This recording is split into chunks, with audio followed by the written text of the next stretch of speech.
안녕하십니까. 거꾸로 투자하는 쇼킹 부동산입니다. 대출 규제 또 나온다. 시작해보겠습니다. 자, 금융당국의 고민이 계속 깊어지고 있죠. 갈수록 커지는 가계부채가 문제가 되고 있습니다. 자, 이 가계부채 계속해서 증가하는 부분 꽉 잡고 싶은데 지금 코로나19로 위축된 경제에 찬물을 끼얹을까봐 이러지도 못하고 저러지도 못한 사이에 개인의 신용대출은 사상 최대치를 8월에 기록하면서 4.1조 원이 증가를 하게 됩니다. 자, 9월에 정부의 구두개입과 금융권의 노력으로 이 신용대출 증가세가 2조 원대로 묶였지만요, 언제든지 다시 증가할 수 있는 환경이 있다는 부분이죠.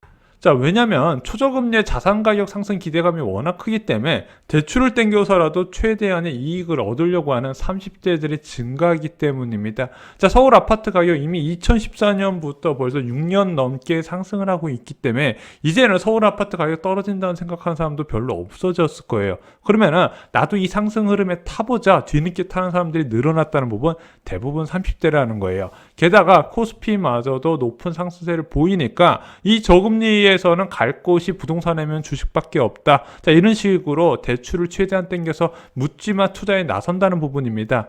근데 부동산 시장이 들썩거리면요, 주택담보대출이 크게 올라가야 되는 거 아닌가요? 왜 신용대출만 크게 늘어서 문제가 될까요?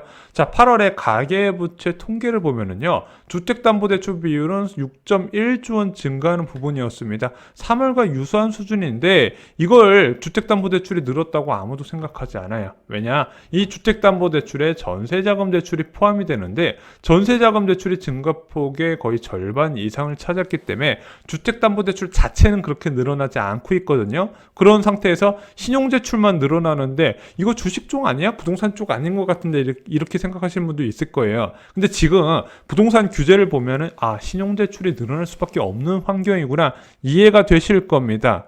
먼저 투기과열지구에 15억 초과주택의 주택담보대출이 전면적으로 금지됐습니다. 믿을 수 있는 게 신용대출밖에 없어요. 그리고 같은 시기에 9억 초과주택에 대한 대출 한도가 축소됐습니다.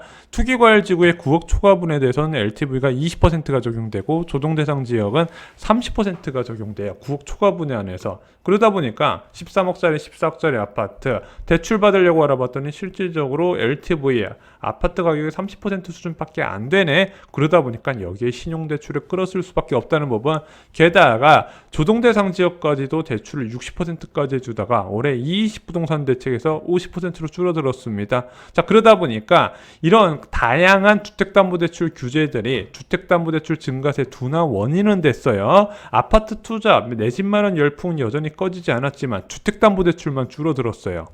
하지만 신용대출은 다르다는 부분이죠. 일단은 이 신용대출은 아까 말씀드렸던 실수요자도 많이 쓰고요, 투자자들도 이것을 최대한 활용하면서 레버리지 효과를 얻고 있습니다.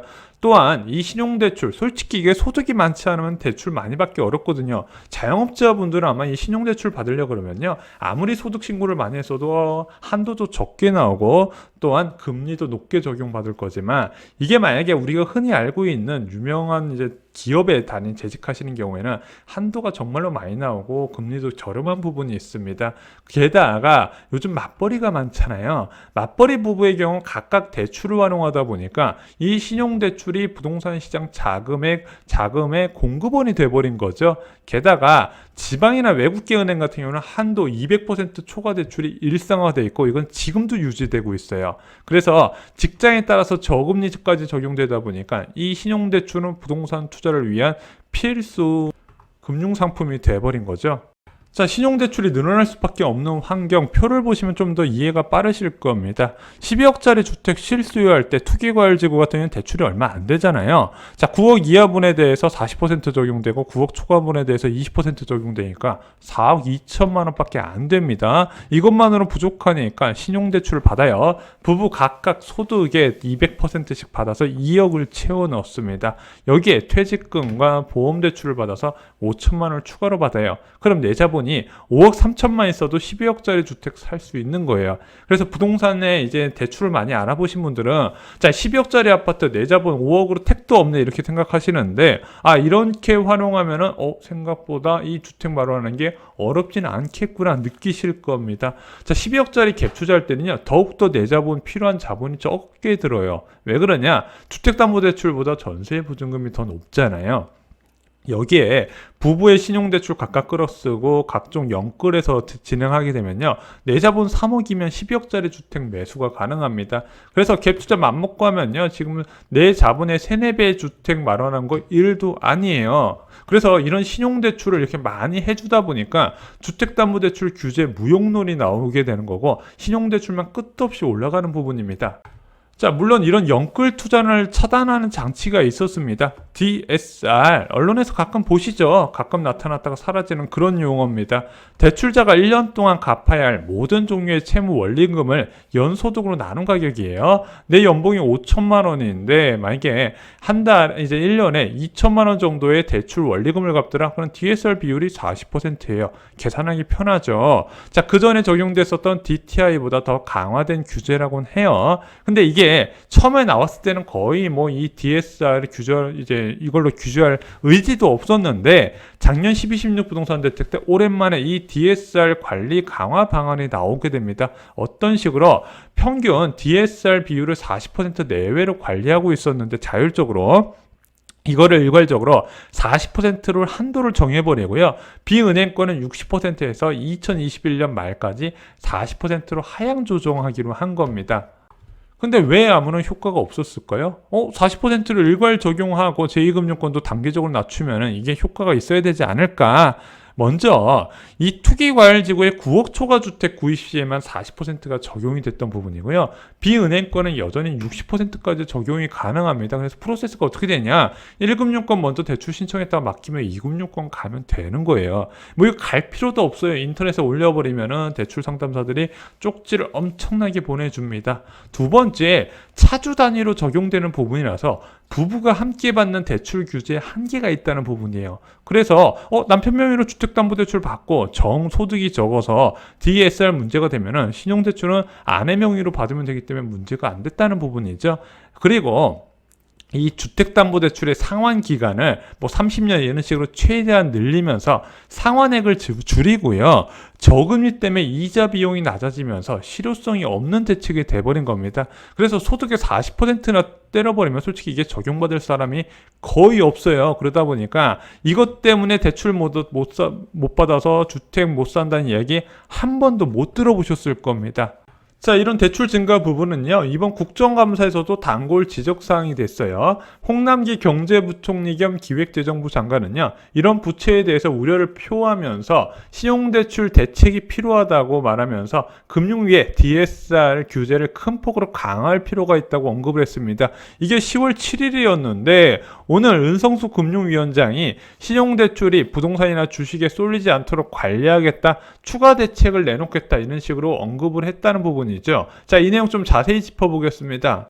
자, 오늘 10일 국회 정무위원회 국정감사에서 나온 발언인데요. 전세대출과 신용대출이 급증하고 있다는 여당 의원 지적에 가계부채 관리 대책과 관련해서 총부채 원리금 상환 비율 DSR 확대하는 방향으로 검토를 하겠다. 홍남기 경제부총리가 이야기했던 것과 같은 맥락의 발언을 했습니다.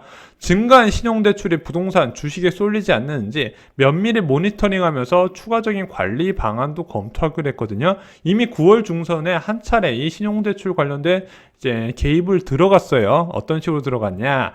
이제 전문직에 대한 한도 축소 부분이나 금리 인상 정도로 대응을 했는데 이게 별로 시장에서 그렇게 많은 충격을 주지 못한 것으로 보여져요. 일단 4대 은행 같은 곳은 좀 어느 정도 이게 한도가 축소된 게 체감이 되는데, 여전히 외국계 금융기관이나 아니면 제2금융권에서는 한도를 여전히 200% 이상 주는 곳이 많이 있거든요.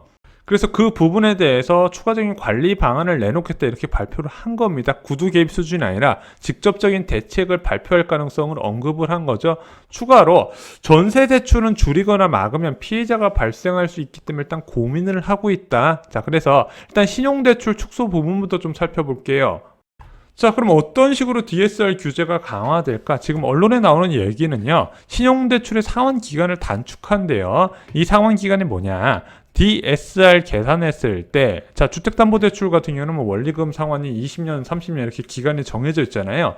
신용대출은 그런 식으로 기간이 정해진 게 아니라 그냥 일괄적으로 10으로 나눠서 한 1년에 상환해야 될 원리금을 평가를 하거든요. 그것을 5로 나누게 되면은요, 1년에 상환해야 될 원리금 금액이 올라가겠죠. 예를 들어 1억 대출을 받았는데 5로 나누게 되면은 1년에 2천만 원씩 갚아 나가야 되네. 너 주택담보대출 많이 못 해줘. 이런 식으로 나올 수 있다는 부분입니다. 자, 또한 DSR 한도를 축소하거나 제2금융권의 한도도 일괄적으로 축소시키면서 풍선 효과가 나타나는 걸 차단시키거나, 또한 가능성이 큰 부분이요, 주택담보대출과 신용대출 동시 진행 시 LTV 한도 축소나 신용대출 한도 축소 방안도 진행이 가능할 거라고 생각을 합니다. 특히 지금 부부가 각각의 명의를 활용해서 대출을 활용하는 방안도 어떤 식으로든 세대 단위로 진행되지 않을까 예상이 되고 있습니다. 어찌됐든 준다는 부분이니까 규제는 주의를 하셔야 되는 거예요. 그리고 이거 전세대출 한도 축소될까 좀 걱정하시는 분도 있을 거예요. 근데 제가 볼 때는 최근 규제가 워낙 강화되면서 전세대출이 부동산 투자 용도로 전환될 우려는 좀 작아졌다고 보고 있습니다. 과거에는 전세대출 한 80% 최대한 받고 나서, 자, 그것으로 전세에 난 거주를 하고요. 그리고 내가 원래 있던 현금은 갭 투자하는 사람들이 많이 있었는데, 이게 작년 12-10년 부동산 대책에 9억 초과주택 구입 시 대출이 즉시 회수가 되고요. 6.17 부동산 대책에서 투기과열지구에 3억 초과 아파트 신규 구입하는 경우에도 전세대출 보증이 제한되는 것으로 바뀌었습니다. 그것으로 투자 용도로 전세대출을 받는 사람은 상당히 줄어들었다고 봐요.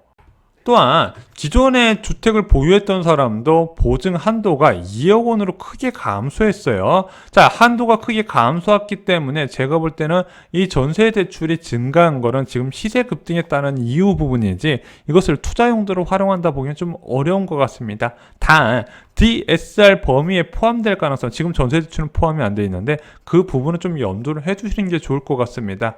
자, 대출 규제가 나올 때마다 저희가 꼭 드리는 말씀이 있습니다. 청약 대기자분들 꼭 주의하시기 바랍니다. 현재 거주하는 주택 전세자금에 만약에 돈이 묶여 있다면요, 청약이 사실상 어려운 상황입니다. 최근에 청약의 계약금이 20%로 올라가는 추세고요. 예를 들어 투기과열지구 같은 경우는 이제 중도금 대출 6회차분 중에서 2회차분은 내가 마련을 해야 돼요. 그럼 전체 분양금액의 40%는 내가 현금으로 갖고 있어야 청약이 가능한 상황이다. 근데 분양가의 40%란 금액을 현금으로 갖고 있는 게 쉽진 않겠죠. 그동안에 사람들이 어떻게 마련했나 봤더니 전부 다 신용대출로 마련했던 부분인데, 이게 막힐 가능성이 있다는 부분, 솔직히 청약 대기자분들은 순수 실수요자인데 내가 이 대출 규제를 제대로 이해하지 못해서 전세금을 대출을 받아서 현금을 확보한 게 아니라 오로지 내가 가진 금액으로 전세를 살다 보니까 이런 청약에 못 넣는 불합리함을 저희가 막기 위해서 미리 대출을 받으라고 말씀을 드렸습니다. 민간택지 분양가 상한제에다가 3기 신도시로 앞으로 공급이 넘쳐날 텐데 대출이 없어서 청약을 못하게 되면 그것만큼 아까운 건 없겠죠. 그래서 규제 시행 이후에는 아무리 내가 대출 받으려고 해도 늦는 부분이다. 버스 떠나가면 늦어요. 그래서 미리 확보하라고 말씀을 드렸습니다. 이상으로 쇼킹 부동산 마칩니다. 좋아요, 구독, 공유 꼭 부탁드립니다. 감사합니다.